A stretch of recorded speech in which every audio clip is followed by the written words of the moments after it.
சமையல் எண்ணெய் மற்றும் உணவுப் பொருள் ஏற்றுமதியில் 20 ஆண்டு கால அனுபவம் பெற்ற ஸ்டார் எக்ஸ்போர்ட் ஹவுஸ் கயல் ஆக்ரோ ஃபுட்ஸ். நடுவில் வந்துட்டு ஸ்டீஃபன் ஜெபராஜ்னு வைக்கலான்னு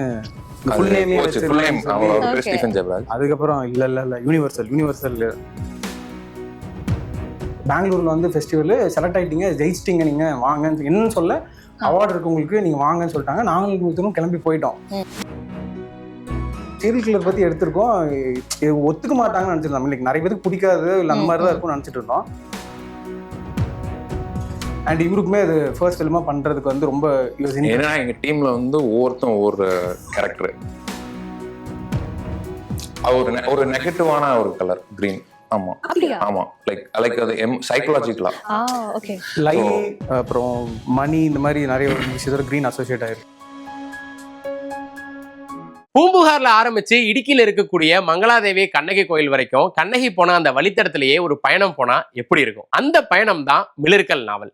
சமகால அரசியல சிலப்பதிகார பின்னணியில பேசக்கூடிய இந்த நாவல் ஆடியோ ஃபார்மட்ல விகடன் பிளேல அவைலபிளா இருக்கு. இப்பவே விகடன் ஆப்பை டவுன்லோட் பண்ணுங்க. நட்சத்திர எழுத்தாளர் ரா முருகவேல் அவர்கள் எழுதிய மிளிர்கள் நாவலை கேட்டு என்ஜாய் பண்ணுங்க. விகடன் ஆப்பை டவுன்லோட் பண்றதுக்கான லிங்க் கமெண்ட் செக்ஷன்ல இருக்கு. விகடன் வியூவர்ஸ்க்கு விஜயனோட ஒரு பெரிய ஹாய். இன்னைக்கு நம்ம யார் கூட பேச போறோம் அப்படின்னு சொல்லி பார்த்தோம்னா, வர டிசம்பர் 5 நெட்ஃபிளிக்ஸ் ஒரிஜினல்ஸா சூப்பரா ரிலீஸ்க்கு தயாரா இருக்கக்கூடிய ஒரு சைக்கலாஜிக்கல் த்ரில்லர் படம் ஸ்டீஃபன். அண்ட் படத்தினுடைய லீட் கோமதி சங்கர் அண்ட் படத்தினுடைய டிரெக்டர் மிதுன் நம்ம கூட இணைஞ்சிருக்காங்க. வாங்க நிறைய பேசலாம். வெல்கம். எப்படி இருக்கிறீங்க? நல்லா இருக்கேன், நீங்க எப்படி இருக்கீங்க? நான் ரொம்ப நல்லா இருக்கேன். அண்ட் வந்து இவ்வளோ அழகான சிரிப்போடு நான் வந்து உங்களை வெல்கம் பண்ணாலும் பின்னாடி வந்து எனக்கு மைண்ட்ல பேக் ஆஃப் த மைண்ட் என் மைண்ட்ல இருக்கிறது வந்து அந்த ட்ரெய்லர் தான்.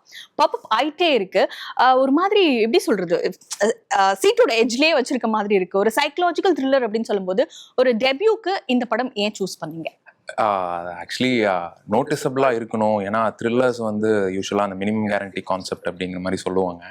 ஸோ அதில் ஏன் சைக்கலாஜிக்கல் த்ரில்லர் அப்படின்னா, சில எமோஷன்ஸ் வந்து ரொம்ப சேலஞ்சிங்காக இருந்துச்சு. லைக் விஷுவலாகவும் சரி, ரைட்டிங்லேயும் சரி. ஸோ அந்த எமோஷன்ஸ் வெளியே வந்தால் ஒரு வேளை நோட்டீஸ் பண்ணப்படுவோமோ, ஏன்னா இண்டஸ்ட்ரிக்கு எனக்கும் பெருசாக சம்மந்தம் இல்லை. ஸோ அதனால சரி எப்படியாவது நோட்டீஸ் பண்ணப்படலாம் அப்படிங்கிறனால so I chose this. Okay. So இண்டஸ்ட்ரிக்கு எனக்கும் சம்மந்தம் இல்லை அப்படின்னு சொன்னீங்களே, எதனால? படிச்சது ஒன்று அப்படியே ஷிஃப்ட் ஆனது ஒன்றா? ஓகே. நான் I did my automobile engineering. அதான் இன்ஜினியரிங் தான் படிச்சேன். அது யூஷுவல் சார். இன்ஜினியரிங் படிச்சுட்டு சினிமா வரல அப்படின்னா தான் நம்ம வந்து ஸோ ஆட்டோமொபைல் இன்ஜினியரிங் பண்ணேன். தென் ஐ டிட் மை MBA. அப்புறம் ஆனால் அப்போ எல்லாமே நான் ஷார்ட் ஃபிலிம்ஸ், பைலட் ஃபிலிம்ஸ் எல்லாம் பண்ணிட்டு தான் இருக்கேன். ஐ ஹவ் டன் லைக் ஒரு அமைச்சராக ஒரு 13 ஷார்ட் ஃபிலிம் பண்ணியிருப்பேன். தென் ப்ரொஃபஷனலாக ஒரு 6 to 7 ஷார்ட் ஃபிலிம்ஸ் பண்ணியிருக்கேன். தென் வந்து நிறைய ப்ரொடக்ஷன் ஆஃபீஸஸ் ஏறி இறங்கியிருக்கேன். பட் என்ன தெரியல, இந்த கதை பிச் பண்ணும்போது லைக் எப்படி சொல்கிறது, இது தனியாக ஓன் ப்ரொடக்ஷனாக பண்ண முடியுங்கிற ஒரு மினிமம் கேரண்டியாக எனக்கு தோணுச்சு. ஸோ அதனால அப்பா கிட்ட கேட்டேன். ஸோ உடனே so we went through. Yeah, nice. And உங்களுடைய க்ரோத் நாங்கள் வந்து பார்க்கும்போது சின்ன சின்ன கேரக்டர்ல இருந்து அண்ட் நோட்டிசபிளான கேரக்டருக்கு வந்து இப்போ வந்து லீடாக பண்ணியிருக்கீங்க. அண்ட் ட்ரெய்லர் பார்க்கும்போது கூட எனக்கு எப்படிங்க ஒரு மனுஷனால இவ்வளோ ஸ்ட்ரெயிட் ஃபேஸில் இவ்வளோ எமோஷன்ஸ் வந்து எமோட் பண்ண முடியும் அப்படின்ற ஒரு விஷயம் இருக்கு. லைக் தி க்ரோத், கோமதி சங்கருடைய க்ரோத் எப்படி பார்க்குறீங்க? ரொம்ப நன்றி உங்களுக்கு அப்படி தோணுனதுக்கு. லைக் பட் இந்த கதை இந்த இது பொறுத்த வரைக்குமே நானும் மித்துமே வந்துட்டு 4 இயர்ஸாக ஒரு ஷார்ட் ஃபிலிம் ஃபஸ்ட்டு பண்ணியிருந்தோம் இந்த ஸ்டீஃபன்கிற கேரக்டர் வச்சு. ஸோ அப்போவுமே 2 பேர் கொலாபரேட் பண்ணி எழுதி அதை பற்றி பேசி ஒரு பொழப்பாகவே வந்து சீரியல் கில்லர்ஸ் பற்றி என்னெல்லாம் யாரெல்லாம் இருக்காங்க, அவங்க எதுக்கு what are they known for, அப்படி அதை கேட்டகரைஸ் பண்ணிகிட்டே வந்துகிட்டே இருந்தோம்.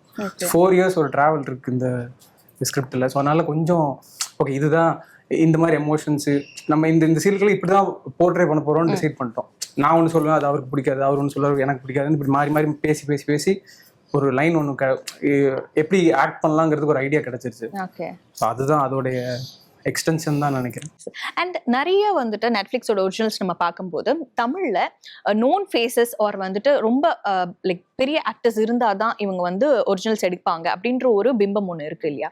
பட் ஆனால் உங்களுடைய படம் அண்ட் உங்களுடைய இதில் நம்ம பார்க்கும்போது எல்லாருமே வந்து கைண்ட் ஆஃப் நம்ம பார்க்குற ஃபேஸஸ், பட் ஆனால் ஒரு நியூ ஃபேஸ் அப்படிங்கிற ஒரு ஃபீல் இருக்கு. ஸோ எப்படி வந்து அப்ரோச் பண்ணீங்க? அண்ட் அவங்க ஏதாவது ரிப்ளை இதுக்கு கொடுத்தாங்களா? இந்த மாதிரி ஏதாவது ஃபேஸ் பண்ணீங்களா? லைக் ஆமா, அது கண்டிப்பா ஃபேஸ் பண்ணோம். ஏன் நியூ ஃபேஸ் வச்சு போனீங்க அப்படிங்கிறதுலாம். ஆனா அதுக்கு எல்லாமே படமே பதில் சொல்லிடும்னு நான் நினைக்கிறேன். ஏன்னா இது கண்டிப்பா ஒரு நியூ ஃபேஸ்னால மட்டும்தான் அந்த லீட் வந்து ஒரு நியூ ஃபேஸ் தான் பண்ண முடியும். ஏன்னா அந்த மாதிரி விஷயங்கள் நிறைய இந்த கதைக்கு தேவைப்பட்டிருந்துச்சு. ஸோ அது மெயின் ரீசன். சப்போர்ட்டிங் கேரக்டர்ஸ்க்குமே எனக்கு எப்படின்னா இப்போ மைக்கேல் ஸ்மிருதி எல்லாம் பண்ணியிருக்காங்க. ஸோ அவங்கலாம் இண்டஸ்ட்ரியில ரொம்ப வருஷமா பண்ணிட்டு இருக்காங்க. ஸோ ஆக்சுவலி அவங்களுக்கு முன்னாடி நிறைய பேரை ட்ரை பண்ணியிருந்தோம். ஸோ நியூ டீம் இந்த மாதிரி ரீசன்ஸ்னால தான் அவங்க வந்து பெருசா இன்ட்ரெஸ்ட் காமிக்கல. But Michael Smith thanks to them, அவங்க எங்க இவ்வளோ சின்ன டீமை நம்பி அவங்க இறங்கினதுக்கு அவங்களுக்கு தான் பெரிய நன்றி சொல்லணும். தென் அப்போ இந்த அப்பா அம்மா கேரக்டர்ஸும் நீங்க பார்த்துருப்பீங்க. ஸோ அவங்களாம் நாங்கள் தியேட்டர் சைடு போயிட்டோம். ஸோ வி நீடட் லைக் ஒரு ஆக்டிங்க்கு நிறைய ஸ்கோப் இருந்த மாதிரி இருந்துச்சு அந்த 2 கேரக்டர்ஸ்க்கும். ஸோ அதனால அது டெஃபினட்டிவா நடிக்கிறாங்கன்னு தெரியக்கூடாதுங்கிற ஒரு ஜோன்ல அது அப்படிதான் கேஷ் பண்ணோம். இவரு சார் வந்து எனக்கு யோசிக்கிறதுல இருந்தே இவரு தான் இருந்தாரு. So there is no before and after for Stephen at least. So yeah, and we also got to know நீங்க வந்து லைக் எழுதிருக்கீங்க அப்படின்னு சொல்லிட்டு. ஸோ இந்த ஒரு எழுத்து இயக்கம் அப்படின்றது அகைன் வந்து நடிப்பு இயக்கம் இந்த மாதிரி ஒரு பாண்டாவே திரியுறீங்கல்ல 2 பேரும். அது எப்படி ஒர்க் அவுட் ஆகும்? லைக் நீங்க சில விஷயங்கள் எழுதிருப்பீங்க, சில விஷயங்கள் வந்து இல்ல எனக்கு இதுதான் வேணும் அப்படின்னு சொல்லி ரொம்ப ஸ்பெசிஃபிக்கா அவர் கொஞ்சம் வந்து பண்ணிருப்பாரு. இந்த மாதிரி ஏதாவது நடந்திருக்கா? நிறைய நடந்திருக்கு. எதுவுமே நாங்க ஃபர்ஸ்ட் எடுத்தோன்னே ஓகே ஆகாது. நான் ஒன்று சொல்லுவேன், நான் ஏன்பேன் இந்த ஆள் பீன்பா அப்படி இல்லையா, ஏபின்னு சண்டை போட்டே இருப்போம். அப்புறம் ஏபின்னு ஏதோ ஒன்று கண்டுபிடிக்க ட்ரை பண்ணி அப்படிதான் வரும். ஆல்மோஸ்ட் எல்லா விஷயத்துலையுமே நான் சொல்றது அப்ரண்ட் யோசிச்சு சொல்றேன் அப்படின்ற அப்படி அவர் ஏதாவது சொன்னா கொஞ்சம் யோசிச்சு சொல்றேன், இப்படியே தான் போயிட்டு இருந்துச்சு. அது 2 பேருக்குமே ஒர்க் ஆன விஷயங்கள் தான் இந்த ஸ்டீஃபனுக்கு இதுவாக வந்துச்சு. இதை எப்படின்னா நாங்கள் இந்த ஒரு ஃபர்ஸ்ட் இந்த ஷார்ட் ஃபிலிம் ஒரு ஃபெஸ்டிவல் ஷார்ட் ஃபிலிம் ஃபெஸ்டிவல்ஸ் அனுப்பிச்சிருந்தோம். அது இல்லை செலக்ட் ஆகும்னே தெரியல. திடீர்னு பெங்களூரில் வந்து ஃபெஸ்டிவல் செலக்ட் ஆகிட்டீங்க, ஜெயிச்சிட்டிங்க, நீங்கள் வாங்க என்னன்னு சொல்ல அவார்டு இருக்கு உங்களுக்கு, நீங்க வாங்கன்னு சொல்லிட்டாங்க. நாங்களும் கிளம்பி போயிட்டோம். அங்க போனா அவங்க வந்து பெரிய ஒரு ஆடிட்டோரியம், நிறைய பேர் இருக்காங்க. திடீர்னு கூப்பிட்டு அவார்ட்ஸ் எல்லாம் கொடுத்துட்டாங்க, best actor, best film, best டைரக்டர்ன்ட்டு. அப்பதான் நாங்க ரெடி கட்டி என்னடா இது நம்ம சீரியல் கில்லர் பத்தி எடுத்திருக்கோம், ஒத்துக்க மாட்டாங்கன்னு நினைச்சிருந்தோம். இன்னைக்கு நிறைய பேருக்கு பிடிக்காது இல்லை அந்த மாதிரி தான் இருக்கும்னு நினைச்சிட்டு இருந்தோம். அப்பதான் 2 பேர் மூஞ்சி பார்த்துட்டு பேசாம ஒன்று பண்ணலாம், இந்த ஷார்ட் ஃபிலிமுக்கு செகண்ட் பார்ட் எடுக்கலாம், ஸ்டீஃபன் 2 எடுப்போம். ஷார்ட் ஃபிலிமுக்கு செகண்ட் பார்ட், அதாவது ஒரு ஷார்ட் ஃபிலிம் அது ஒரு வேற பேர்ல இருந்துச்சு, அதுக்கு வந்து செகண்ட் பார்ட் எடுப்போம் அப்படின்னு சொல்லிட்டு அங்கேயே உட்காந்து பேசிட்டு இருந்தோம். ஆமா போய் எடுக்கிறோம், அடுத்த வருஷம் அவார்டுக்கு வரோம் அப்படின்னு சொல்லி இந்த மாதிரி பேசிட்டு இருந்தோம். அதுக்கப்புறம் அது ஒரு 30-40 மினிட்ஸ்க்கு அப்போ 2 பேர் கொலாபரேட் பண்ணி தான் 30-40 மினிட்ஸ்க்கு ஒரு இது எழுதிருந்தோம். அப்போ டீம்ல இருக்கிற ஒருத்தர் சொன்னாரு, 40 மினிட்ஸ் மட்டும் வந்துட்டீங்க, கொஞ்சம் புஷ் பண்ணீங்கன்னா ஃபீச்சர் ஃபிலிம் ஆயிடும்னு. எப்படி ஃபீச்சர் ஃபிலிம் ஆகும்? ஃபீச்சர் ஃபிலிம் 2 மணி நேரம் தாண்டணும். இல்ல ஃபெஸ்டிவல்ஸ்க்குலாம் 55 மினிட்ஸ் தாண்டாலே ஃபீச்சர் தான். அப்படியா, சரி ஓகே சொல்லி ட்ரை பண்ணுவோம் பேசிட்டே இருந்தா அது கிட்டத்தட்ட ஒரு 2 hours கிட்ட வந்துருச்சு. ஆனா அது டைம் ஆயிடுச்சு, ஒரு 1.5 வருஷம் ஆயிடுச்சு. மாறி இந்த எஸ்னோ விளாண்டு 1.5 வருஷம் ஆயிடுச்சு அதுக்கு. ஆனா அதுக்கப்புறம் இவரு எல்லா சர்க்கிளுக்குமே அனுப்பிச்சிருவாரு, எங்களோட அந்த டீம் எல்லாருக்குமே அனுப்பிச்சு நிறைய பேருக்கு இது ஒர்க் ஆச்சு. அண்ட் இவருக்குமே அது ஃபர்ஸ்ட் ஃபிலிமா பண்றதுக்கு வந்து ரொம்ப ஏன்னா எங்க டீம்ல வந்து ஒவ்வொருத்தரும் ஒவ்வொரு கேரக்டர். ஸோ அதனால இவனுங்களுக்குலாம் ஒர்க் ஆயிடுச்சுன்னா ஒரு மாதிரி இது வந்து மேஜரா ஒர்க் ஆயிருங்கிற ஒரு நம்பிக்கை தான். ஸோ அதனால அப்படிதான் இது ஸ்டார்ட். நைஸ். அண்ட் இப்போ மற்ற ஜானர்லாம் நம்ம பார்க்குறோம் அப்படின்னா ஒரு ரியல் லைஃப் இன்ஸ்பிரேஷன்லாம் எடுக்கலாம். பட் இப்போ சைக்கலாஜிக்கல் த்ரில்லர்ன்ற போது நம்ம வந்து ரியல் லைஃப்ல எடுக்க முடியுமா அப்படின்றது ஒரு பெரிய கஷ்டம். பட் ஆனால் சம்வேர் அரௌண்ட் நம்ம இமேஜினேஷன்லேயே வந்துட்டு லைக் வாண்டர் ஆகிட்டே இருக்கணும் அப்படின்னும் போது ரைட்டிங்லையும் சரி, அந்த லைக் விஷுவலாக நம்ம கொண்டு வரதுலையும் சரி, நம்ம இமேஜின் பண்ணதை எடுத்துட்டு வரணும் இல்லையா? அது எந்த இடத்துல உங்களால் மீட் பண்ண முடிஞ்சுது அப்படின்னு நினச்சிங்க? நல்ல கொஸ்டின் தான். பட் ஆக்சுவலி இது நிறைய இன்ஸ்பிரேஷன்ஸ் இருந்துச்சு, like real life serial killers. அவங்க ஏன்னா இப்போ யூஸ்வலாக வந்து சீரியல் கில்லர்ஸோட ஈவெண்ட்ஸ் பேஸ் பண்ணி தான் நிறைய படங்கள் வந்துட்டு இருக்கு.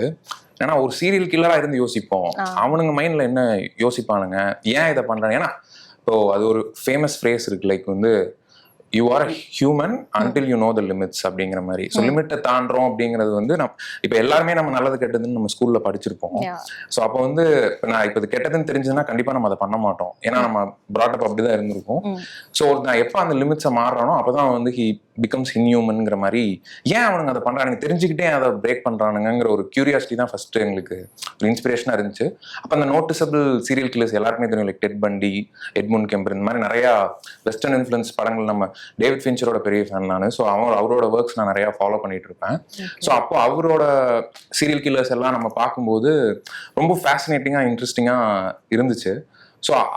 ஸோ கண்டிப்பா இதுக்கு ஃபுல் ஜஸ்டிஸ் பண்ணுங்கிறனால அது எப்படி சொல்றது, லைக் எல்லா டீம் மொத்தமா எல்லாம் பேசி ஒரு ஒரு ஒரு ஒரு ஒரே சர்க்கிள்குள்ள வந்து நம்ம ஒன்று விஷயம் பண்ணும்போது அது ஆர்கானிக்காக தான் நடந்துச்சு. லைக் வந்து இது கரெக்டாக இது பர்ஃபெக்டாக பண்ணணும், பர்ஃபெக்டாக போனால் தான் இன்னைக்கு ஷூட்டிங் அப்படிங்கிற மாதிரிலாம் இல்லை. எல்லாருமே நாங்கள் ரொம்ப வருஷமா எங்களுக்கு தெரியும் பர்சனலாக. ஸோ அதனால எங்களுக்கு அது ஒரு ஷூட்டிங் போகிற மாதிரியே பெருசாக இருக்காது. ஸோ அதனால we think we have justice பண்ணியிருக்கோம்னு நினைக்கிறேன். அண்ட் நீங்க லீடா பண்ற படத்துக்கு நீங்களே வந்து எழுதணும் அப்படின்னு சொல்லும் போது ஒரு சீனுக்கான வெயிட்டேஜ்ல இருந்து எல்லாமே வந்து உங்களுக்கு அந்த ஒரு ஆழம் புரியும் இல்லையா? ஸோ வந்து நீங்க நினைச்ச ஆழத்தை ஆக்டரா உங்களால அது புல் பண்ண முடிஞ்சுதா? அண்ட் நான் வந்து எழுதும் போது நான் அது ட்ரை பண்ணேன், பட் ஆனா எனக்கு ஆக்டிங்ல நான் இன்னும் எனக்கு தேவைப்பட்டதுன்னு இம்ப்ரோவைஸ் பண்ண இடம் ஏதாவது இருக்கா? ஃபர்ஸ்ட் வந்து இது நான் நடிக்க போறேன்னு சொல்லி எழுதல, 2 பேர் கொலாபரேட் பண்ணி ஃபீச்சர் ஃபிலிம் எழுதிட்டோம். அண்ட் ஏன்னா இங்க நோபடிஸ்க்குலாம் யார் வந்து சான்ஸ் கொடுக்க போறாங்க, அது உங்க பேக்கப் மைண்ட்ல இருந்துச்சு. சும்மா இவ்வளவு நடிக்க வேணாம். இல்ல கேட்கும் நான் ஷார்ட் ஃபிலிமுக்கு கேட்டுட்டேன் நடிக்கலாம்னு. ஃபீச்சர் ஃபிலிமுக்கு எப்படி போய் கேட்க முடியும்? அது ஒர்க் ஆகுமான்னு தெரியாது. ஏன்னா பிஸ்னஸ்னு ஒன்று இருக்கு. யாராச்சும் ஒருத்தவங்க வந்து அவங்க ப்ரொடியூசர் கிட்டே போறாங்க, அவங்க வந்து இல்லை எனக்கு வேற லீடு தான் வேணும்னு சொன்னா எனக்கு ரொம்ப வீட்டில் உட்காந்து அழுதுட்டு இருந்திருப்பேன். நான் வெளியே வந்து பண்ணிடலாம் மித்துன் அப்படின்னு தான் சொல்லியிருப்பேன். நான் டைரக்ஷன் டீம்ல ஒர்க் பண்ணியிருப்பேன், இல்லை ஏதோ ஒரு டீம்ல கண்டிப்பா ஒர்க் பண்ணியிருப்பேன். இவருக்கு ஆக்சுவலாக ஒரு ஆப்பர்ச்சுனிட்டி அப்படி வந்தது. என்னமோ இவர் வந்து இல்லை வேணாம், அந்த இல்லைங்க அப்படி லீடு மாற்ற வேணாம், இப்படியே போயிடலாம். அதுக்கப்புறம் அதுவும் அப்படியே போயிடுச்சு. அந்த அவங்களும் அதுக்கப்புறம் இன்ட்ரெஸ்ட் காமிக்கல. அதுக்கப்புறம் தான் இவர் ஓனாவே பண்ணலாம் அப்படிங்கிற ஜோனுக்கு வந்தார். ஸோ நான் இனிஷியலாவே நம்ம தான் இது பண்ண போறோம்னு அந்த நடுவில் ஒரு டைம் நான் யோசிச்சேன், ஒரு கேரக்டர் கூட நம்ம வயசுல வேற எதுவுமே எழுதாம விட்டோமே, இப்ப நமக்கு லீடு இல்லைன்னா திருப்பி ஒரு டைலாக் பேசுற இதுக்கு போயிடும், வேற யாருமே இருக்க மாட்டாங்கிற மாதிரி இருந்துச்சு. பட் தேங்க்ஃபுல்லி அது மிதுனோட டெசிஷன் தான். அது இல்லை இந்த கோம் சர்ச் போனோம்னா கரெக்டா இருக்கும் அப்படின்னு சொல்லி. அண்ட் அது நானா இருந்தா கூட அதை எடுத்துட்டு பண்ணான்னு தெரியல. நான் டேரக்டர் ஆக்டரா இருந்தா மிதுன் கொஞ்சம் வேற ஏதாவது ட்ரை பண்ணலான்னு இருக்கேன் அப்படின்னு சொன்னாலும் சொல்லியிருப்பேன். பட் அதனால அந்த இது இருந்துச்சு. அண்ட் ரைட்டிங் அப்போ இருந்தது வந்து அந்த ஆக்டிங்ல முடிஞ்ச அளவு கொண்டு வர ட்ரை பண்ணியிருக்கேன். அது பட் என்னால எவ்வளவு முடியுமோ அதை வந்து அது நல்லபடியா வந்திருக்கா வரலங்கிறது இனிமேல் அப் டு ஆடியன்ஸ் தான். நம்ம அது எதுவும் ஜட்ஜ் பண்ண முடியாது. ஓரளவுக்கு திருப்தியா என்னால என்ன பண்ண முடியுமோ பண்ணிட்டேன். அது நல்லபடியா வந்துருந்துச்சு, பாக்குற எல்லாருக்கும் பிடிச்சிச்சு, ரொம்ப ரொம்ப சந்தோஷம். படத்துல வந்து நிறைய கேரக்டர்ஸ் இருக்காங்க இல்லையா? அண்ட் சொன்ன மாதிரி தியேட்ரிக்கலா நாங்க வந்து ஃபீல் பண்ணக்கூடிய மாதிரியான ஒரு பெர்ஃபார்மன்ஸ் எங்களால ட்ரெய்லர்ல பார்க்க முடியுது. ஸோ இந்த மாதிரியான கேரக்டர்ஸ் வந்து நம்ம ப்ளே பண்ணணும், இவங்களாம் பண்ணா நல்லா இருக்கும் அப்படின்னு சொல்லிட்டு எப்படி தேடி கண்டுபிடிச்சிங்க? அது ஆக்சுவலி இப்போ எனக்கு என்னன்னா, இப்போ மைக்கேல் ஸ்மித் எடுத்துக்கோங்களேன், அவங்க நிறைய படங்கள் பண்ணியிருக்காங்க. ஸோ அவங்க ஃபில்மோகிராஃபியில் வராத மாதிரி ரோல்ஸ் இருந்தால் பெட்டராக இருக்கும் அப்படிங்கிற மாதிரி எனக்கு தோணுச்சு. ஸோ அதனால மைக்கேல் அண்ட் ஸ்மித்தை வந்து நம்ம இது பண்ணோம். தென் வந்து அந்த அப்பா அம்மா கேரக்டர்ஸ் வந்து அவங்க தியேட்டர் ஆக்டர்ஸ் தான். ஸோ எந்த கேரக்டர் கொடுத்தாலும் சூப்பராக பண்ணிருந்தாங்க. ஸோ அவங்க பேர் வடிவேல்னு சொல்லிட்டு அவர் ஆக்சுவலி குபேரன் தான் ஃபேமஸ். அவர் மூடர்கூடம் படத்தில் அவர் பண்ணியிருக்காரு. அவர் ரொம்ப நல்லா பண்ணியிருக்காரு அவர். அண்ட் தென் அம்மா வந்து விஜய் ஸ்ரீன்னு சொல்லிட்டு அவங்களும் தியேட்டர் ஆக்டர் தான், அவங்களும் சூப்பராக பண்ணியிருக்காங்க. ஸோ அதான் அவங்களுக்கு வந்து எப்படி சொல்றது, எனக்கு எக்ஸ்பிளைன் பண்ணுறதுமே ரொம்ப ஈஸியாக இருந்துச்சு. அவங்க ஸ்கிரிப்ட் படிச்சுட்டு வருவாங்க, வந்துட்டு இது இப்படி பண்ணிக்கலாமா கேட்குறாங்க, ஃபேர் எனாஃப்ங்கிற மாதிரி தான் இருந்துச்சு. அப்புறம் அவ்வளோதான், மெயின் கேரக்டர்ஸ் எல்லாம் ரிஹர்சல் தான். அது எல்லா படத்துக்கும் பண்றது தான். அவங்க ரிஹர்சலும் பண்ணணும். ஸோ அதனால அவங்களும் அண்ட் நிறைய இடத்துல போஸ்ட் நம்ம பார்க்கும்போது இப்போ இங்கே வந்து ரெட் கலர்ல இருக்கு, சில இடத்துல கிரீன் கலர்ல இருக்கும், அண்ட் நிறைய வந்து மாறி இருக்கும். எனக்கு வந்து ஒரு வேலை ஏதோ சொல்ல வராங்களோ ரெட் கிரீன்லாம் அப்படிலாம் வந்து ஆட்டோமேட்டிக்கா மைண்டு போகுது. இதுக்கு பின்னாடி ஏதாவது இருக்கா? Super question. ஆக்சுவலி லைக் வந்து கிரீன் வந்து நாங்க அது வந்து ப்ரீ ப்ரொடக்ஷன்லேருந்தே பிளான் பண்ணிட்டு தான் இருக்கோம். ஏன்னா கிரீன் வந்து பெருசா யூஸ் பண்ணாத ஒரு கலரு. அது என்ன ரீசன் சொல்லிட்டு இவர் தான் வந்து சொன்னாப்ல. லைக் ரிசர்ச் பண்ணும்போது என்னன்னா ஒரு நெகட்டிவான ஒரு கலர் கிரீன். ஆமா ஆமா, லைக் அது சைக்காலஜிக்கலா லை அப்புறம் மணி இந்த மாதிரி நிறைய விஷயத்தோட கிரீன் அசோசியேட் ஆயிருக்கும். ஸோ அதனால கிரீன் வந்து மெயினா அது புதுசா இருக்கணும். ஏன்னா யூஸ்வலா எல்லோ ரெட் அந்த மாதிரி தானே யூஸ்வலா போறாங்க. சரி, புதுசா எல்லாமே புதுசுக்கு தாங்க பண்ணது. எதுவுமே வந்து நாங்க எல்லாம் வெளியே தெரியணுங்கிறதுக்காக பண்ண விஷயங்கள் தான். ஓகே, ஒரு பாலிஷ்டு நெகட்டிவா நாங்க வந்து கிரீனை பார்க்கலாமா? Okay, nice. நீங்க சொல்லும் போது ஓகே ஏதோ ஒன்று இருக்கு அப்படின்ற ஒரு ஃபீல். அண்ட் அகைன் பேசும்போது இப்ப சொல்லியிருந்தோம் இல்லையா, லைக் சேம் ஏஜ் குரூப், ஒரே ஏஜ் குரூப்ல இருக்கிற பெண்களையே டார்கெட் பண்ற மாதிரி இருக்கு இல்லையா? இது வந்து அகைன் நிறைய ஃபெமினிஸ்ட்ல இப்படி ஏன் எப்ப பாரு பொண்ணுங்களையே கொலை பண்றீங்க, ஏன் எப்ப பாரு இப்ப இருக்கிற சின்ன பசங்களையே கொலை பண்றீங்க, வயசானவங்க எல்லாம் உங்களுக்கு கண்ணுக்கு தெரியலையா, இல்லைன்னா வந்து தப்பு பண்ற ஆண்கள் எல்லாம் கண்ணுக்கு தெரியலையா, எப்பவுமே ஏன் சீரியல் கில்லர் வந்து பெண்களையே ஃபோக்கஸ் பண்றாங்க அப்படின்ற ஒரு கொஸ்டின் இருக்குல்ல. அண்ட் அகைன் இங்க பார்க்கும்போது ஒரு 9 கொலைகள் பெண்கள் தான் அப்படின்னு சொல்லும்போது ஏதாவது காரணம் வந்து ஜஸ்டிஃபை பண்ற மாதிரி இருக்கா? ஸ்டீஃபன் வந்து இதுல லைக் இந்த கில்லிங்ஸ் இந்த இது எல்லாமே இந்த சீரியல் கில்லர் பேட்டர்ன்ஸ்க்காக நம்ம இந்த ஸ்டைலைஸ்டா எடுக்கிறது தான். அகைன் சொன்ன மாதிரி நம்ம இது க்ளோஸ் டு ரியாலிட்டியாவோ இல்லாட்டி ரொம்ப யதார்த்த சினிமாவோ இது பண்ணல. இது ஒரு fictional world, fictional cinema. And இதோட ட்ரீட்மெண்ட் எல்லாமே அப்படிதான் இருக்கும். எந்த வகையிலுமே இதை இனேபிளிங் பிஹேவியருக்கு எதுவுமே புஷ் பண்ற மாதிரி அந்த மாதிரி எதுவுமே பண்ணல. ஜஸ்ட் ஒரு என்டர்டெயின்மெண்ட்ங்கிற அந்த கான்செப்டுக்காக தான். அண்ட் அகைன் அதுவுமே வந்து என்டர்டெயின்மெண்ட்ங்கிற கான்செப்ட் தான். வேற ஏதாவது கதை மாதிரி தான் சொல்ற மாதிரி ஆயிடுது இதனால அதனாலன்ட்டு. ஜஸ்ட் ஒரு ஃபிக்ஷனல் கான்செப்டுக்காக தான் இந்த இது ஃபிக்ஷனல் வேர்ல்டு, இது ஃபிக்ஷனல் கேரக்டர், ஒரு என்டர்டெயின்மெண்ட் அந்த ஜோனுக்கு, இது சீரியல் கில்லர் ஜோனுக்கு இது கரெக்டாக இருக்கும்னு பட்டுச்சு, அதனால பண்ணது தான். ஓகே.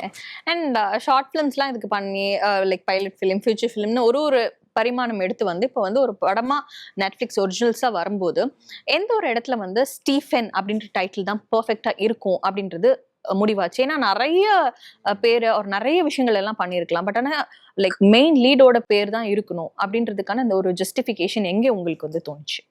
பெரிய ஜஸ்டிஃபிகேஷன் ஒன்றும் இல்லை.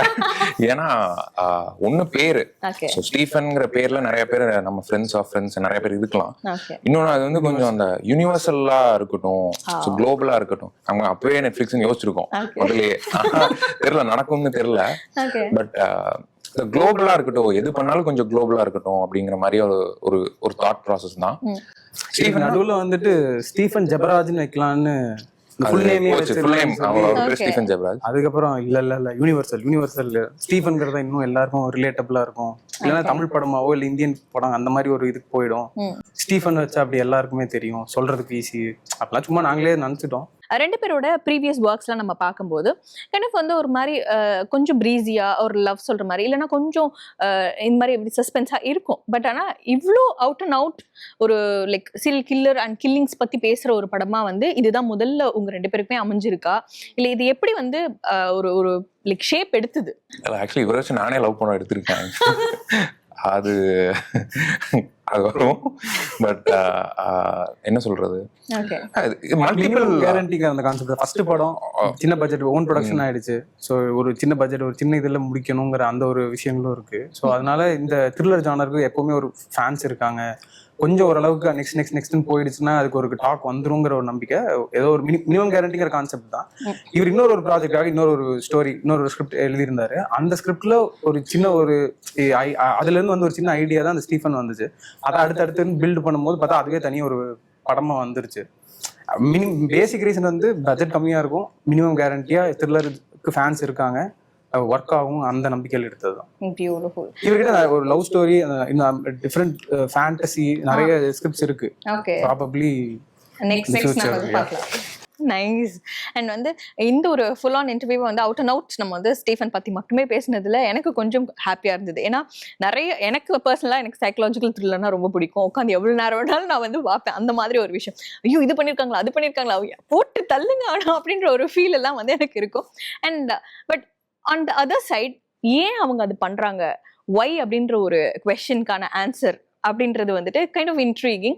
உண்மையிலே உங்களுடைய படம் வந்து வெற்றி பெறதுக்கு எங்களுடைய டீம் சார்பாக நாங்கள் வந்து வாழ்த்துக்கிறோம். ரொம்ப ரொம்ப ரொம்ப நன்றி for the valuable time. Thank you so much. 20 ஆண்டுகளாக உலக நாடுகளுக்கு உயர்தர சமையல் எண்ணெய் மற்றும் உணவுப் பொருட்கள் ஏற்றுமதியில் இந்திய அரசின் ஸ்டார் எக்ஸ்போர்ட் ஹவுஸ் அங்கீகாரம் பெற்ற கயல் ஆக்ரோ ஃபுட்ஸ்.